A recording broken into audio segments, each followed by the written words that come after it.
Hello guys, welcome to my channel food is life. তো আজকে চলে এসেছি আর একটা অ্যানাদার নতুন রেসিপি নিয়ে। তো চলুন দেখা যাক আজকের আমি আপনাদের সাথে কী রেসিপি শেয়ার করতে চলেছি। তো আজকের যে রেসিপিটা সেটা হচ্ছে ডিমের তেলানি। আমি জানি না আপনারা এই রেসিপিটা কোনোদিন ট্রাই করেছেন কিনা বা শুনেছেন কিনা, হয়তো অনেকে শুনেছেন বা অনেকে হয়তো শোনেননি। তো এই রেসিপিটা তৈরি করার জন্য আমাদের যা যা উপকরণ লাগছে সেটা আমি স্ক্রিনে দিয়ে দিচ্ছি, আপনারা সেটা স্ক্রিনশট নিয়ে নিতে পারেন। তো চলুন রেসিপিটা শুরু করার জন্য আমাদের প্রথমে কি করতে হবে। সবার প্রথমে এখানে কড়া বসিয়ে কড়াটা গরম হয়ে গেলে তার মধ্যে সর্ষের তেল দিয়ে দিতে হবে। সর্ষের তেলটা গরম হয়ে যাওয়ার পরে তার মধ্যে এখানে কুচানো পেঁয়াজ সেটা দিয়ে এটা একটু ভাজা ভাজা হতে হবে। পেঁয়াজের কালারটা যতক্ষণ না বাদামি হয়ে যাচ্ছে।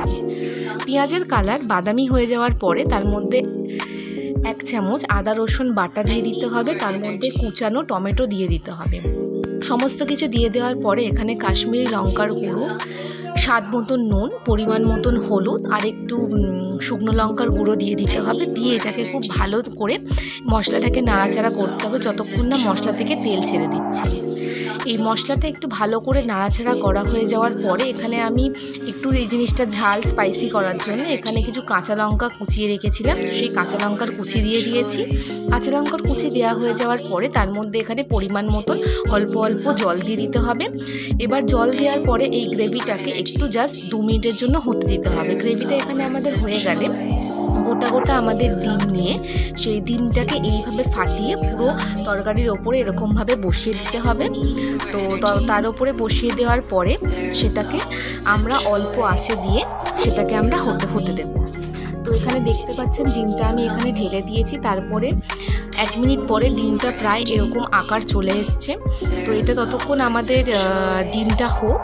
তো এটাকে আমরা আপাতত ঢাকনা চাপা দিয়ে এটাকে রেখে দেব, এটাকে একটু স্টিম হওয়ার জন্য।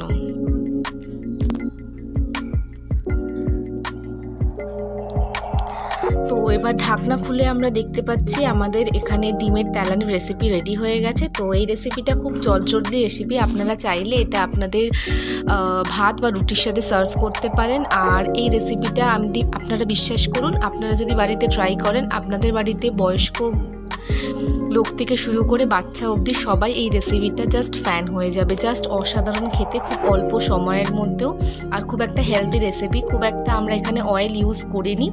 তো যারা এখানে ডায়েট করছেন, হেলথ নিয়ে যারা খুব কনসিয়াস, তারা এই রেসিপিটা একবার ট্রাই করে দেখতে পারেন। আই হোপ আপনাদের এই রেসিপিটা ভালো লেগেছে। এরকম ধরনের আরও রেসিপি জানার জন্য আমার চ্যানেলটাকে সাবস্ক্রাইব করুন, ফলো করুন আর শেয়ার করুন। আর আমাদের সমস্ত সাবস্ক্রাইবারের খুব ধন্যবাদ জানাই আমি।